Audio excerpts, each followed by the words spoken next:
The Texas sun beat down mercilessly on the desert landscape of Pine Ridge County. The hot air shimmered above the cracked earth, creating mirages on the horizon. In this harsh terrain, secrets could remain buried for decades, hidden among the sparse cacti and dried-up bushes. Pine Ridge was a typical small Texas town with a population of about 15,000. It was a quiet college town where the main street, with its single movie theater, church, and a few family restaurants, constituted the entire business district. Everyone knew their neighbors here, and crimes were so rare that the only police station was often empty during the night shifts. Monica Baker was the star of this small town.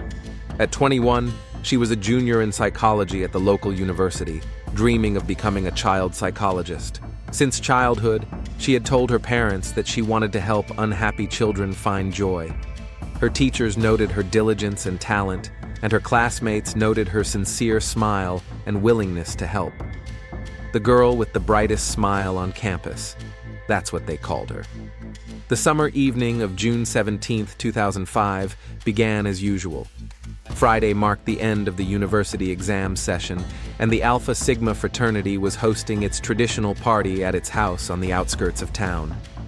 Monica usually avoided noisy gatherings, preferring quiet evenings with close friends. But on that day, she had successfully passed her last exam in clinical psychology and decided to celebrate the end of the academic year. "Ashley, let's have some fun at least once a semester," she said to her friend and roommate Ashley Donovan. The girls went to the party together around 9 in the evening. At the party, Monica was reserved. She drank only one glass of wine and talked a lot with her classmates, discussing plans for the summer vacation. Around 11:30, she decided to leave. She declined her friend's offers to drive her back to the dorm, saying she wanted to take a walk and clear her head in the cool night air. The temperature that evening was around 25 degrees, and a full moon was shining in the sky, bathing the city streets in silvery light. Monica was last seen at the corner of Oak Street and Maple Avenue, about a mile from her dorm. A bank surveillance camera on that street captured her at 11:42 p.m. She was walking at her usual pace, showing no signs of distress. The next morning, Monica's parents, Sarah and Richard Baker, were unable to reach their daughter. At first, they weren't worried. They thought she was just sleeping after a party. But when their calls went unanswered at noon, they began to grow concerned. Lauren Griffin, Monica's roommate, returned to the dorm around 2 a.m. and found Monica's bed empty. She didn't think much of it, assuming her friend had stayed overnight with someone she knew. However, when Monica didn't show up by lunchtime the next day, Lauren called her parents. At 3:45 p.m. on June 17th, Monica's parents filed a missing person report with the Pine Ridge Police Department. Officer James Collins took the report, but explained that, according to protocol, the police do not actively search for adults within the first 24 hours of their disappearance. This is especially true for students at the end of the semester, when many leave without notifying their parents or neighbors. But when Monica did not show up the next day, the police began an investigation. Her phone was not answering, and her last social media post was published before the party. 48 hours after her disappearance, County Sheriff Michael Hart organized a large-scale search operation. More than 200 volunteers, including university students and faculty, combed the area around Pine Ridge. A breakthrough in the investigation came on the third day of the search. Monica's silver Honda Civic was found parked on the side of Highway 65, about 12 miles from Pine Ridge. The car door was open, and Monica's purse was on the driver's seat with her money and credit cards intact. The girl's phone was not in the car. Forensic experts found scratches and drops of blood on the dashboard, later identified as Monica's blood. The amount of blood is insignificant, like from a small cut or scratch, but the nature of the damage in the interior indicates a struggle, explained forensic scientist Anna Rodriguez, who examined the car. The search moved to the area where the car was found. Over the course of a week, all possible resources were deployed. Search dogs sniffed every square meter of the area, Drones with thermal imaging cameras flew over the terrain, and divers checked nearby bodies of water. To no avail. Sheriff Hart considered two main scenarios. Either someone forced Monica to stop on the highway, or she picked up a hitchhiker who attacked her. The strange thing was that no traces of another car were found near Monica's car. The story of Monica Baker's disappearance attracted the attention of the national media. Her photos appeared on television channels and in newspapers across the country. At a press conference, Monica's parents, unable to hold back their tears, appealed to the public for help. A $50,000 reward was offered for information leading to the girl's whereabouts. The police interviewed more than 200 people, including all the party guests, university professors, and Monica's ex-boyfriends. All alibis were confirmed, and no useful leads were found. Months passed, but the investigation did not progress. A year later, the case of Monica Baker's disappearance was classified as cold. But her parents did not give up. They put up flyers every day, updated information on a specially created website every week, and regularly appeared in the local media, not letting the public forget about the missing girl. In June 2007, on the anniversary of her disappearance, a memorial service was held in Pine Ridge. Hundreds of people gathered in the central square with lit candles. Although the body had not been found, many began to speak of Monica in the past tense. But not her parents. They stubbornly continued the search. On May 11, 2008, almost 3 years after Monica's disappearance, an event occurred that reignited the fading investigation. Hugo Ramirez, an amateur wildlife photographer, traveled to a remote area of the county, about 30 miles from where Monica's car was found, to photograph rare desert birds. Having ventured quite far from the road, about 5 miles into the desert, where there was a small canyon with falcon nests, Ramirez was climbing down a slope when he saw something white among the rocks. At first, he thought it was just an animal bone, but as he got closer, he realized with horror that it was a human skull, partially covered with sand, bleached by the sun and wind. Experts who arrived at the scene determined that the skull belonged to a young woman between the ages of 18 and 25. Based on the condition of the bone tissue, they determined that death had occurred approximately 2 to 3 years ago. This timeline coincided with the time of Monica Baker's disappearance. A new large-scale search operation was organized in the area where the skull was found. However, despite all efforts, no other body parts or personal belongings were found. Forensic expert Gregory Taylor explained that in such desert areas, remains are often scattered by predators, and strong seasonal winds and sandstorms can move small bones over considerable distances. The experts had to answer the main question: did the skull belong to Monica Baker? Samples were sent for DNA analysis and comparison with samples from Monica's parents. Her dental records were also requested for additional identification. The Baker family was once again in agonizing anticipation. On the one hand, confirmation of her identity would mean an end to the uncertainty. On the other hand, it would mean the final loss of the hope they had cherished all these years. 3 weeks after the skull was found in the desert, the forensic examination gave its conclusion. DNA analysis, comparison of dental records, and the unique features of the skull left no doubt. The remains belonged to Monica Baker. The news spread instantly throughout the small town, causing a wave of grief and at the same time, a new surge of interest in the long-dormant case. Sheriff Michael Hart called a press conference on the same day he received the results of the examination. The assembled journalists filled the small conference room at the Pine Ridge police station. Richard and Sarah Baker sat in the front row, holding hands, their faces frozen in an expression of silent grief. It is with great sadness that I must report that the human skull found on May 11th of this year belongs to Monica Baker, the sheriff announced, trying to maintain a professional tone, but his voice trembled slightly. Our investigation is now officially reclassified from a missing person case to a homicide case. We are committing all our resources to finding and bringing to justice the person responsible for this horrific crime. The day after the press conference, the state governor allocated additional funding for the investigation. A special investigation team was formed, headed by experienced detective Thomas Burns from the state capitol. The Pine Ridge Sheriff's Office became the headquarters for the operation. A timeline of events, photos of everyone involved in the case, and maps of the area appeared on the bulletin board. "Now we have to go back to the beginning of the investigation," Detective Burns explained to reporters. "Review all the evidence, re-interview all the witnesses, and check all the theories again. Now that we know Monica was murdered, people may remember details that previously seemed insignificant." The first person on the new list of suspects was Jason Miller, Monica's ex-boyfriend.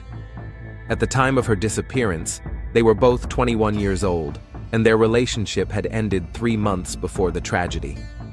Miller was the captain of the university football team, tall, athletic, with excellent grades and prospects for a sports scholarship at a prestigious university. Their romance with Monica lasted almost a year, and according to friends, they seemed like the perfect couple. "She broke up with him, and it wasn't easy," said Ashley Donovan, Monica's best friend. "Jason took the breakup very hard. He called her several times a day, waited for her after class, sent her flowers. Monica said it started to scare her." Monica's classmate, Rebecca Parker, added, "A week before she disappeared, I saw them arguing in the parking lot. Jason grabbed her arm and yelled something like, 'You can't just walk away from me like that.' Monica broke free and ran away in tears." Investigators questioned Jason in the first few days after Monica's disappearance. He claimed that on the night of the tragedy, he was at home with his parents, who confirmed his alibi. During the initial investigation, this was sufficient, but now the detectives decided to dig deeper. "Mr. Miller, I understand this is a difficult time for everyone who knew Monica," Detective Burns began when Jason appeared for a second interview. "But we need to ask you a few more questions." Jason looked nervous. He kept rubbing his hands and avoided direct eye contact. "I already told you everything 3 years ago. I had nothing to do with Monica's disappearance. I was at home that night." His voice sounded tense. "We checked your phone records for June 2005, the detective continued. "On the night of Monica's disappearance, between 10:30 and 11:45 p.m., you called her 6 times. You didn't mention that during the first interview." Jason turned pale. He was silent for almost a minute before answering. "I forgot about that. Yes, I called her. I wanted to know if she was going to the party. We were trying to work things out. But she didn't answer your calls." "No, she was probably already at the party. It's noisy there," Jason stammered. "Then why call 6 times in a row?" The detective's voice sounded skeptical. "I was persistent. That was my flaw, but it doesn't make me a murderer." Jason's parents hired renowned attorney Henry Kowalski, who was present during all subsequent interrogations of his client. Investigators searched Miller's home and car, but found no evidence linking him to the murder. The second person to attract the investigators' attention was an unknown man who was seen talking to Monica at the party on the night of her disappearance. Several witnesses mentioned him during the initial investigation, but at the time, this information was not pursued. "There was a guy there who wasn't from our university," recalled Caroline Fisher, one of the party guests. "He was tall, thin, with dark hair slicked back. He was quite attractive, but there was something about him that was alarming. He talked to Monica a lot that evening." Another witness, Mark Jenkins, said, "I saw this stranger follow Monica when she left the party. Not immediately, maybe a minute or two later, but definitely in the same direction." Investigators created a photo fit of the mysterious stranger based on witness descriptions and distributed it through the media. Over the course of several weeks, dozens of calls came in from people claiming to have seen a similar man in different parts of the country. Each report was checked, but none led to a specific suspect. "The problem is that the descriptions are too general," Sheriff Hart explained. "A tall, dark-haired man with slicked back hair. Thousands of men fit that description. Plus, it's been 3 years. People don't remember details very well." Detectives reviewed surveillance footage from the area where Monica was last seen, hoping to spot the stranger, but to no avail. The video quality was poor and the lighting was insufficient. Several secondary suspects emerged during the investigation. One of the university professors had a reputation for paying excessive attention to female students, but his alibi was confirmed. On the night of Monica's disappearance, he was in another state attending an academic conference. A local mechanic with a criminal record for assaulting a woman 10 years ago was also ruled out as a suspect. He was working the night shift that evening, as confirmed by surveillance camera footage from the auto repair shop. Investigators thoroughly examined the site where the skull was found, hoping to uncover other clues. Sniffer dogs, metal detectors, and special chemical soil tests were used. Experts created a computer model showing how the body could have decomposed and been scattered by wild animals in the desert. But all these efforts yielded no significant results. "The desert is the perfect place to hide a crime," commented forensic expert Dr. Chang. "High temperatures accelerate decomposition, predators carry away body parts, and the wind covers up traces. After a year, only a skeleton may remain of the body, and after 3 years, the bones may be scattered over a large area." After 2 months of intensive investigation, Detective Burns reluctantly admitted that they had reached a dead end. There was no direct evidence linking any of the suspects to Monica's murder. DNA analysis of samples collected from the girl's car and skull did not match any law enforcement databases. There were no witnesses who saw the moment of the abduction or murder. "We have reasonable suspicions, but we need evidence to press charges," District Attorney Miles Grand explained in a closed meeting with the Baker family. "Without a body, without a murder weapon, without witnesses, we have a very weak case. If we try to press charges now and lose the case in court, there will be no second chance due to the double jeopardy rule."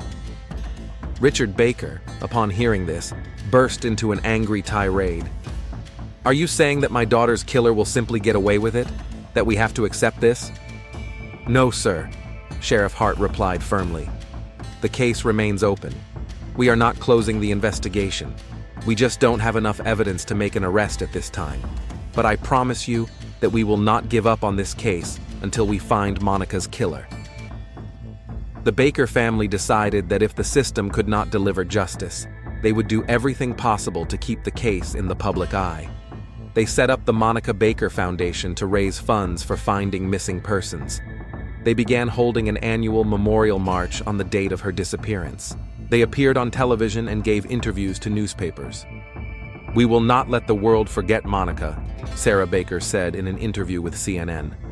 "And we will not rest until her killer is brought to justice." They hired private investigator Ray Donovan, a former FBI agent specializing in unsolved murders. He gained access to all the case files and began his own investigation in parallel with the police.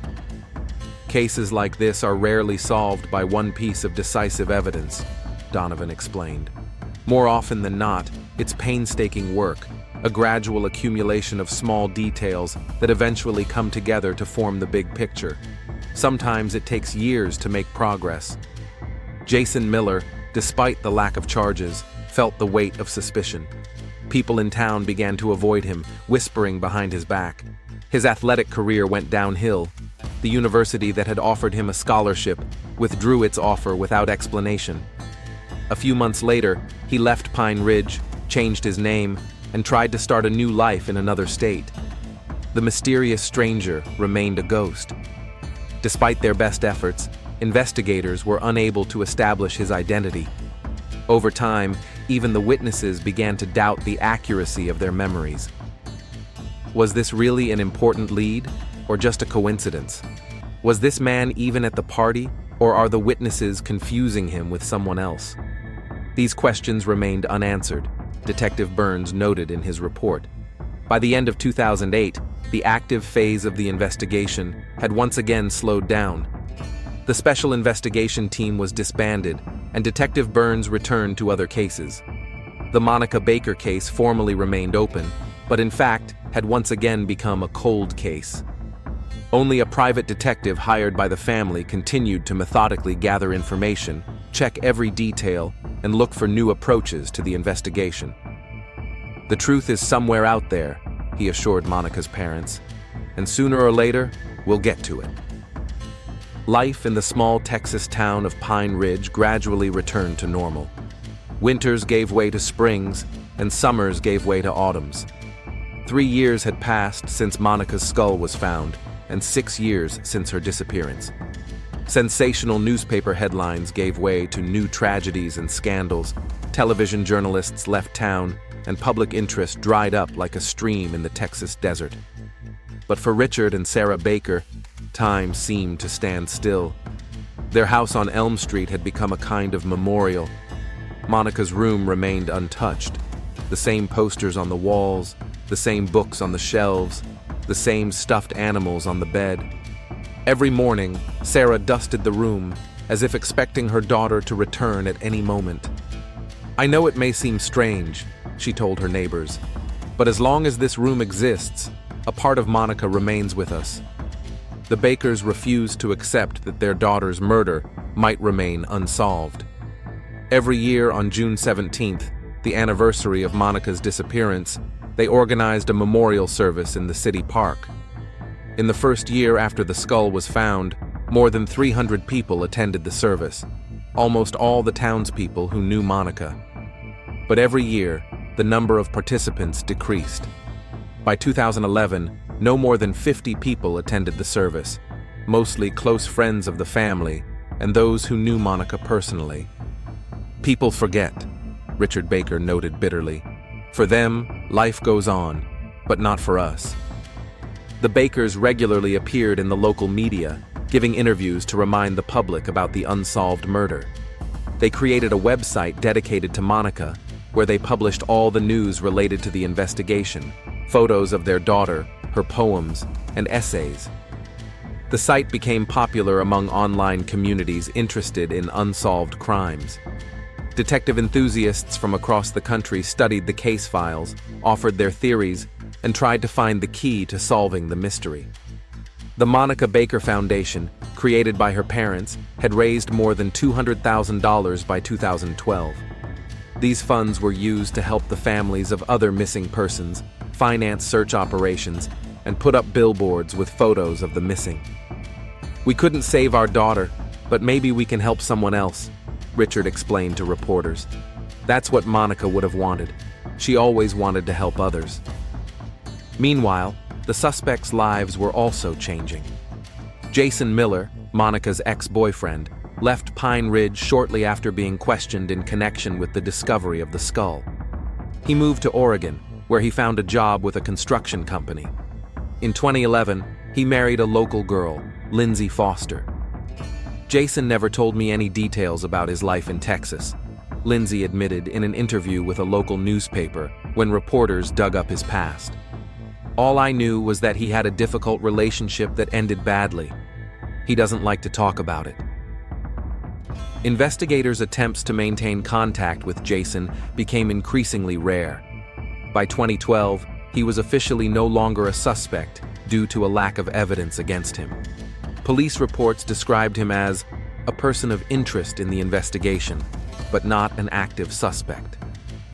The fate of the second suspect, the mysterious stranger from the party, was even more unclear. Despite the distribution of a photo fit and numerous appeals to the public, his identity was never established.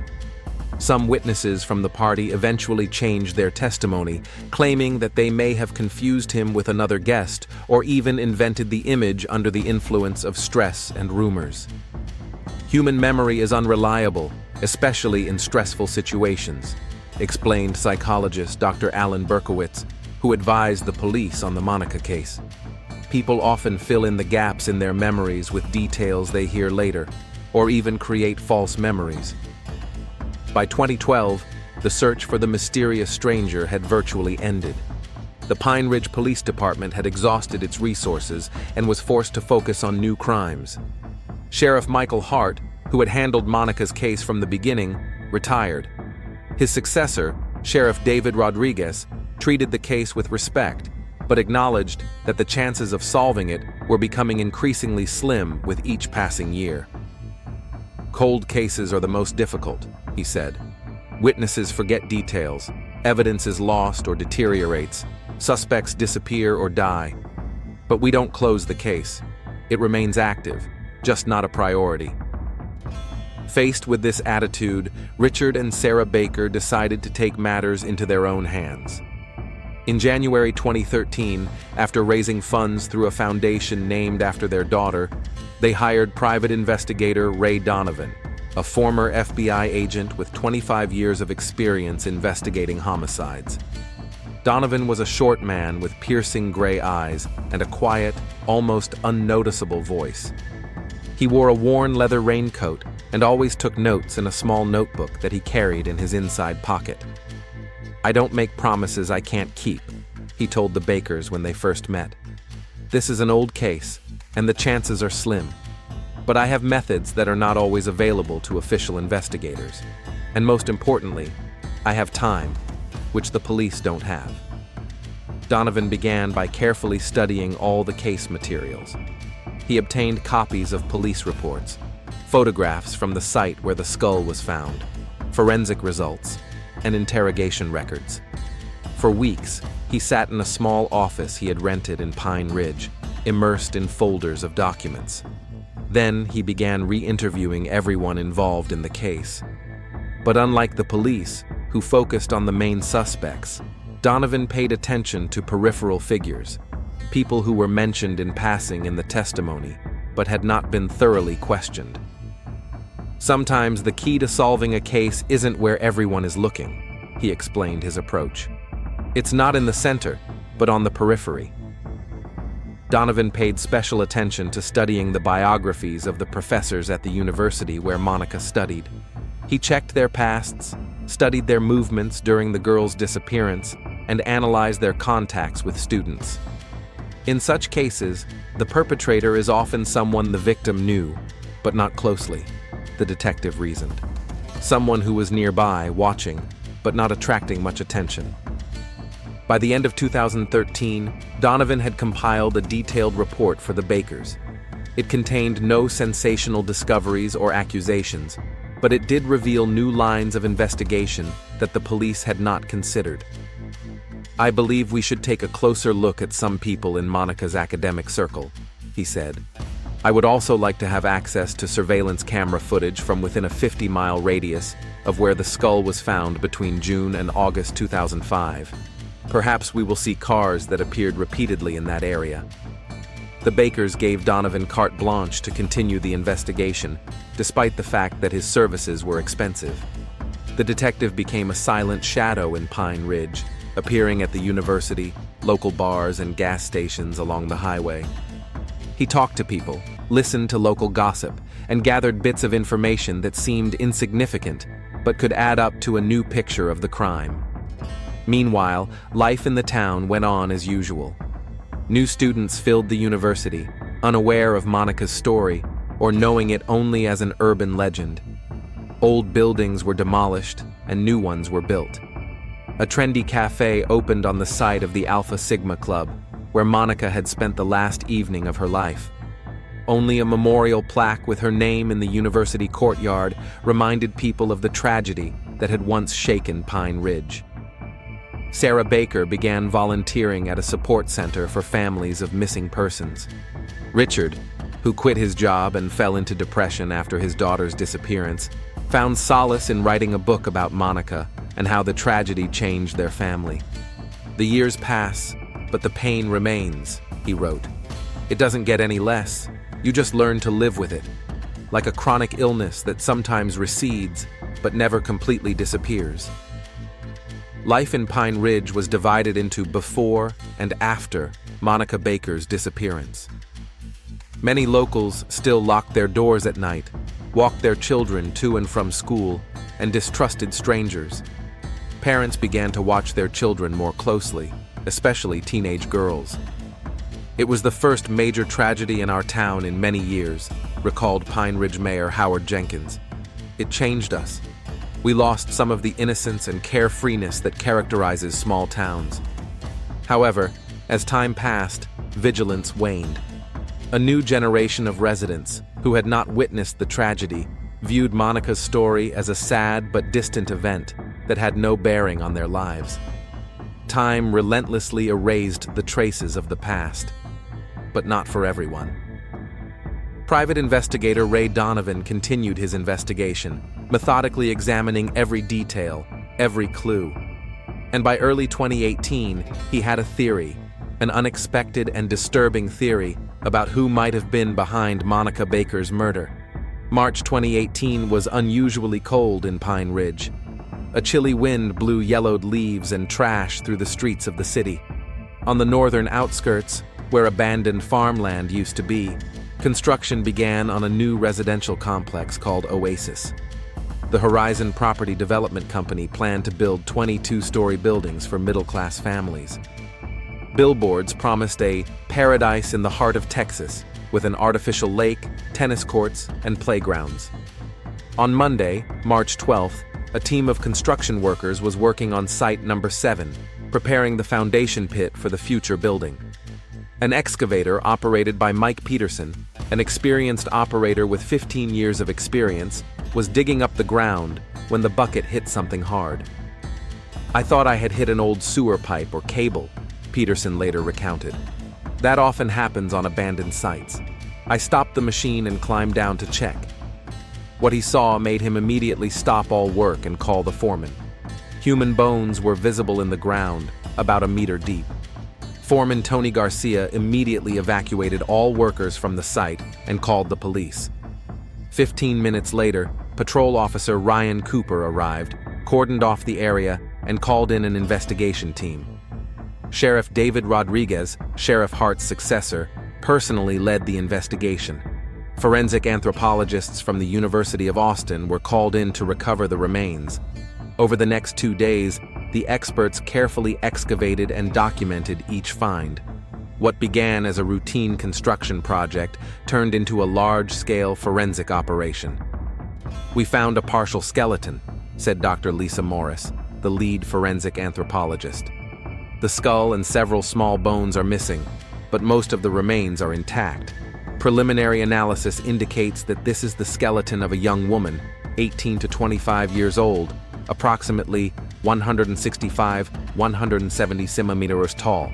The police immediately linked the discovery to the Monica Baker case, given that her skull had been found 10 years ago and the rest of her remains had never been found. A DNA test confirmed this hypothesis. The bones belonged to the missing student. But the main sensation awaited the investigators ahead. Next to the remains, they found a small cache of Monica's personal belongings, neatly wrapped in a plastic bag. A silver bracelet engraved with her name, which her parents had given her on her 18th birthday. A small notebook with study notes, and the strangest find, a key ring in the shape of a test tube with the initials KT, which did not belong to Monica and was not connected to anyone in her circle. The news of Monica's remains being found spread instantly throughout Pine Ridge. For a town that had already begun to forget about this tragedy, it came as a shock. Dozens of people gathered at the excavation site: journalists, onlookers, Monica's former classmates.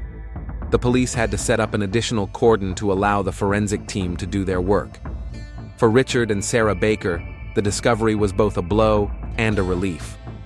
On the one hand, it dashed their last hope that their daughter might somehow still be alive. On the other hand, they could now give Monica a proper burial and perhaps get answers to the questions that had tormented them for 13 years. "We are grateful to God that we can now say goodbye to our daughter with dignity," Sarah Baker said at a press conference, standing next to her husband. "And we are grateful to the police for never giving up the search." Private investigator Ray Donovan, who had continued the investigation all these years, arrived at the excavation site that same day. He watched the forensic team's work closely, taking notes in his ever-present notebook. "This is not a random find," he told the Bakers later. "Construction here began 13 years after the murder. The land had been abandoned all this time. Someone chose this place specifically, knowing that it would not be built on in the near future." The investigators were most interested in a keychain with the initials KT. It was shaped like a test tube and made of metal with an enamel coating. These keychains were produced in a limited edition for members of the American Chemical Society in 2000. "This is a very specific item," explained Sheriff Rodriguez. "It's not something you can find in any store. This is our first serious lead in many years." The police began checking all people associated with chemistry whose initials matched KT. At the university where Monica studied, there were two such people: Professor Kevin Trent, who had already retired, and lab assistant Carla Taylor, who quit shortly after Monica's disappearance and moved to New Mexico. But the real breakthrough came after DNA analysis of the items found. Forensic scientists found traces of DNA on the keychain that did not belong to Monica. This profile did not match any of the previously tested suspects and was not registered in the federal CODIS database. "We have the DNA of the alleged killer," Sheriff Rodriguez announced at a closed briefing for the investigation team. "Now we need to find the person it belongs to." Investigators decided to use a new technology called DNA genealogy analysis, which had only recently begun to be used in forensics. This method allowed them to search for the criminal's relatives through commercial DNA databases created for genealogical research. If the suspect himself did not submit his DNA, we can find his cousins, sisters, distant relatives, and track him down through them, explained DNA analyst James Lee. In parallel with the genetic analysis, the police rechecked the alibis of all persons connected with the case in one way or another. Particular attention was paid to the teaching staff of the university's chemistry department, where Monica studied.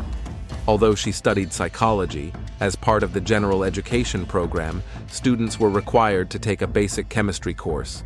Investigators requested lists of all teachers who may have had contact with Monica during the 2004-2005 academic year. Private investigator Donovan, for his part, focused on studying the land records for the plot where the remains were found. "I'm interested in who owned this land in 2005 and who had access to it," he explained to the Bakers. "The killer must have known the area well to choose such a secluded spot for the burial." As the investigation progressed, FBI agents joined the case. The case attracted national attention as one of the first in the country where genealogical DNA analysis was used to investigate a long unsolved murder. By the end of March 2018, geneticists had narrowed the search to a few family lines. The DNA found on the keychain belonged to a man who was likely connected to the Thompson, Tyler, or Tucker families in Pine Ridge County. All of these surnames began with the letter T, the second letter in the initials on the keychain. "We are checking every man from these families who is of the right age and could have been in Pine Ridge in 2005, said FBI agent Mark Jennings. "It's painstaking work, but now the killer has nowhere to hide. Science will catch up with him." Meanwhile, a review of land records yielded another important piece of information. The plot of land where Monica's remains were found belonged to a local university foundation from 1998 to 2008. It was used for field research by biology and geology students. This meant that university faculty and staff had free access to the area. "The circle is closing," Donovan told the Bakers. "The killer most likely had ties to the university. He knew this land, knew that few people ever came here, and he's somehow connected to chemistry, judging by the keychain." In early April 2018, investigators created a psychological profile of the alleged killer. According to this profile, he was an educated, middle-aged man involved in scientific activities, most likely related to chemistry or related sciences. He was methodical, planned his actions, and possibly had obsessive-compulsive disorder, judging by the neatness of the burial and the preservation of the victim's belongings. "Such criminals often collect trophies from their victims," explained Dr. Samuel Green, a psychologist who consulted on the investigation. "But in this case, we see something different.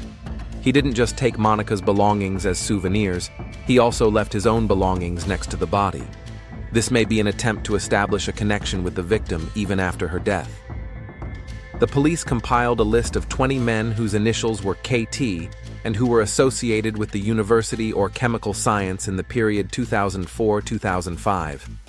Each of them was to be checked and, possibly, DNA samples collected for direct comparison. By mid-April, investigators had narrowed the circle of suspects to 5 people. One of them attracted particular attention: Christopher Thompson, a 45-year-old chemistry teacher at a local high school, who was a graduate student at the university in 2004-2005 and taught laboratory classes to undergraduate students, including Monica's group. Thompson fits the profile, Sheriff Rodriguez noted. He has a chemistry degree, his initials match those on the keychain, and genealogical analysis shows that the DNA on the keychain belongs to someone in the Thompson family. In addition, he had access to university grounds as a graduate student. But direct evidence was needed, a match between Thompson's DNA and the sample found on the keychain. Investigators began surveillance of the suspect, hoping to obtain a sample of his DNA without his knowledge, from a discarded cup, cigarette butt, or other items. By the end of April 2018, the Monica Baker case, which had remained unsolved for 13 years, was nearing its conclusion. New technology and an unexpected discovery gave investigators a lead that could lead them to the killer. In early May 2018, the investigation team received the long-awaited result. Detectives managed to discreetly collect a DNA sample from Christopher Thompson. They extracted it from a paper coffee cup that the chemistry teacher had thrown away after lunch at a local cafe. The analysis left no doubt. The DNA from the keychain found near Monica Baker's remains belonged to Thompson. Sheriff Rodriguez called an emergency meeting with District Attorney Eleanor James and FBI agents. The evidence obtained was deemed sufficient to obtain a warrant for Thompson's arrest and a search of his home. "We must act quickly and quietly," insisted the sheriff.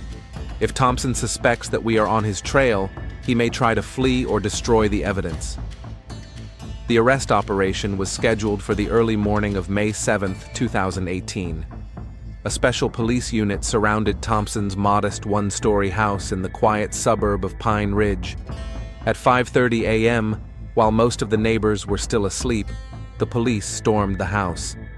Christopher Thompson, a 45-year-old high school chemistry teacher, was taken by surprise and arrested without resistance. "He looked more surprised than scared," recalled Officer James Connors, who participated in the arrest. "It was as if he couldn't believe this was happening to him. He repeated several times, 'There must be some mistake.'" For the residents of Pine Ridge, Christopher Thompson's arrest came as a bolt from the blue. Thompson was a well-known figure in the town, a respected high school teacher, a member of the City Council on Education, and an activist in the local church community. He had twice been named Teacher of the Year for his innovative methods of teaching chemistry. He was single, but that didn't raise any suspicions. Many believed he was completely devoted to his profession. "Chris was always so attentive to his students, especially those who struggled with science," said Martha Gonzalez, principal of Pine Ridge High School. "He stayed after class to help those who were falling behind, organized science fairs, took children on field trips to university laboratories. We were all shocked when we heard about his arrest." While Thompson was being questioned at the police station, the investigation team thoroughly searched his home. What they found exceeded even their darkest expectations.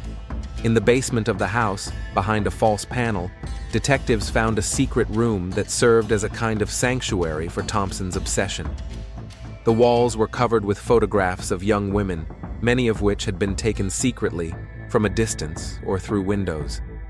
Some of the photos showed Monica Baker walking across campus, sitting in a cafe, leaving the library.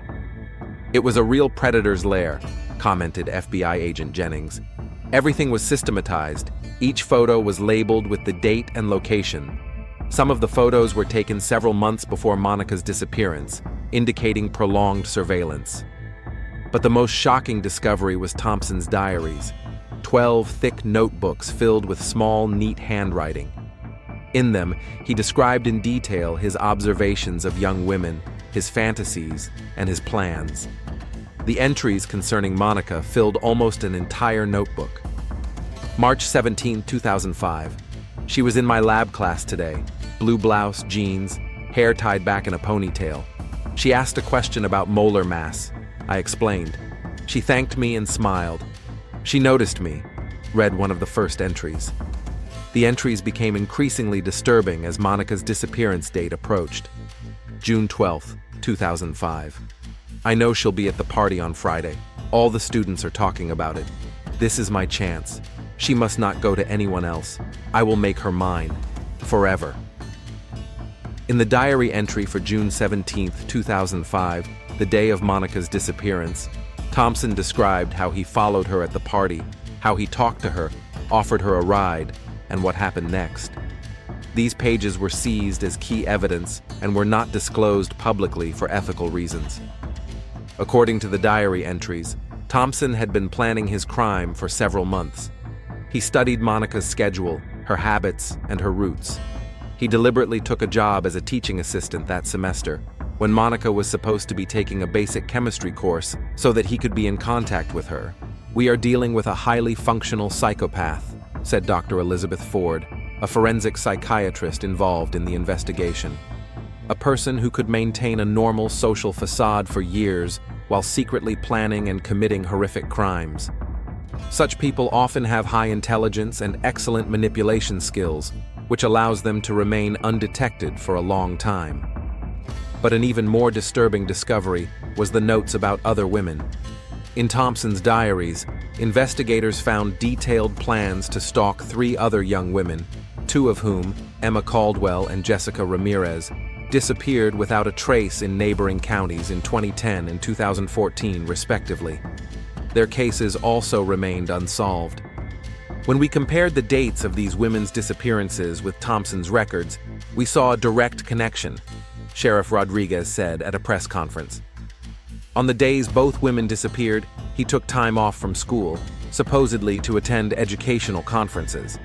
We checked, and he was not registered at any of these conferences. Even more shocking was the last notebook, dated 2018. It contained plans to kidnap a new victim, 19-year-old Pine Ridge University student Lauren Keating.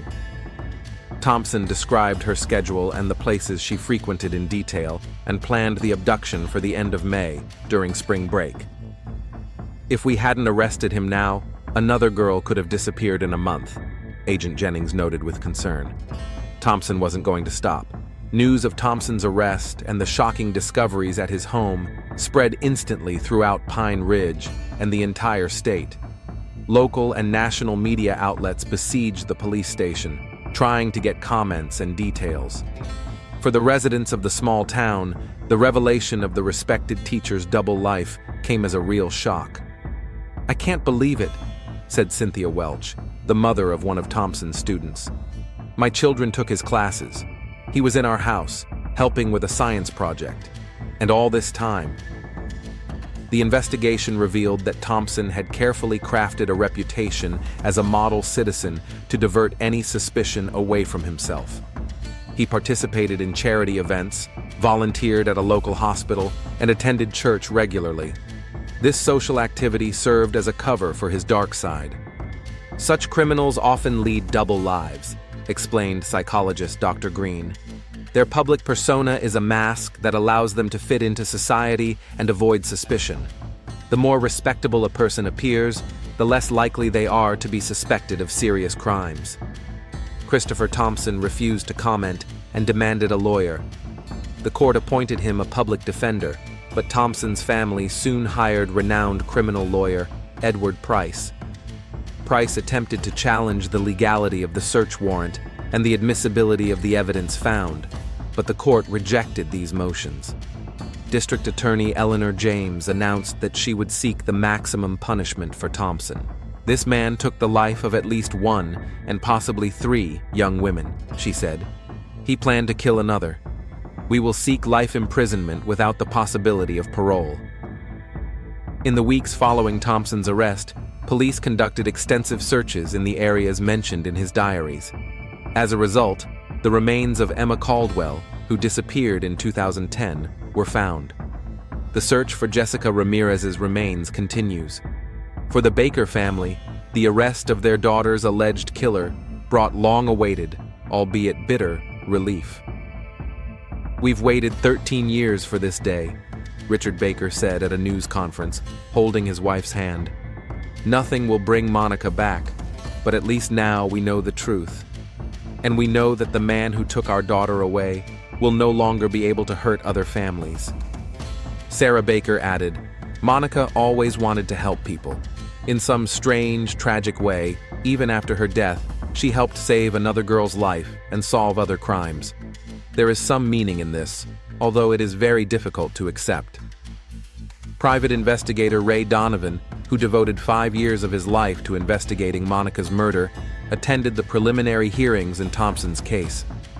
After the hearing, he approached the Bakers and silently shook hands with both of them. His mission was accomplished. "Sometimes justice takes time," he told reporters, "but in the end, it prevails. Technology is improving, and now it is much more difficult for criminals to escape responsibility, even years after the crime." The story of Monica Baker and the solving of her murder 13 years later attracted nationwide attention. National television networks produced several documentaries about the case. Genealogical DNA analysis, which helped track down the killer, began to be used more actively in solving other cold cases. The school where Thompson taught was temporarily closed for psychological rehabilitation of students and staff. Many parents expressed concerns that their children could have been the objects of the teacher's unhealthy attention. The police conducted a thorough investigation of all of Thompson's female students during his years of teaching, but fortunately found no evidence of other crimes against minors. A preliminary hearing in the case of Christopher Thompson was held in August 2018. The court found sufficient evidence to refer the case to a jury trial. Thompson was charged with the first-degree murder of Monica Baker, the first-degree murder of Emma Caldwell, and kidnapping with intent to murder in the case of Jessica Ramirez, whose body has still not been found. In September 2018, Thompson unexpectedly changed his position and pleaded guilty to all charges in exchange for the prosecution's withdrawal of the death penalty. He also agreed to reveal the location where he had buried Jessica Ramirez's body. The remains were found and identified, bringing at least some relief to another family that had lived in uncertainty for years. The court sentenced Christopher Thompson to 3 life sentences without the possibility of parole, to be served consecutively rather than concurrently, which ruled out any possibility of his release. The families of all the victims were present at the sentencing.